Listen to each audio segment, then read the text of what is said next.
Good morning. Well, last night, Prime Minister Scott Morrison announced the drastic steps that will be taken in a bid to stop the spread of COVID-19. Pubs, clubs, cinemas, churches, places of worship, and indoor sporting venues, including gyms, will be shut down from midday today, while restaurants and cafes would only be open for takeaway. As for schools, he said children should go to school today and that there was no change to the health advice from authorities. He said parents who were concerned have the right to keep their children at home.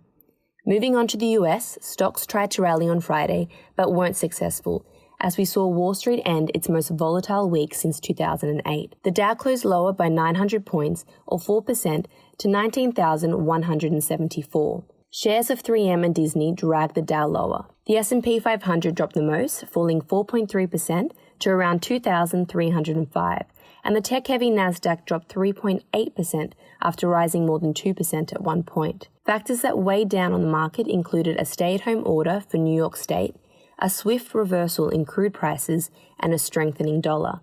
And looking at the stats, we can see that the Dow is down more than 24% for March and on track to hit its biggest monthly loss since 1931.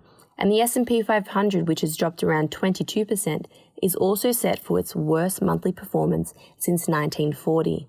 Over in Europe, the Stoxx 600 closed 1.4% higher, with travel and leisure stocks rising over 9% to lead gains. As for the Aussie share market, futures are suggesting a fall at the open of around 1.81%, despite the Prime Minister and Treasurer yesterday unveiling $66 billion worth of measures to help cushion the blow from COVID-19. What to watch today? Well, energy producers, including Beach Energy, BPT, and Woodside Petroleum, WPL, may come under pressure today after we saw oil prices sink lower on Friday. The WTI crude oil price fell 12.7% to US $22.63 a barrel, and the Brent oil price dropped 5.2%. On the flip side, gold miners like Newcrest Mining, NCM, and St. Barbara, SBM, could be on the rise today after the increasing demand for safe haven assets sent the gold price higher, up around 0.4% on Friday to US $1,488.10 an ounce.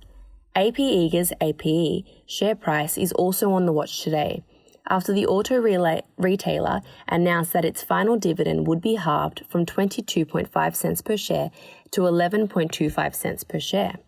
And finally, the Aussie dollar buys 57.85 US cents. Thank you.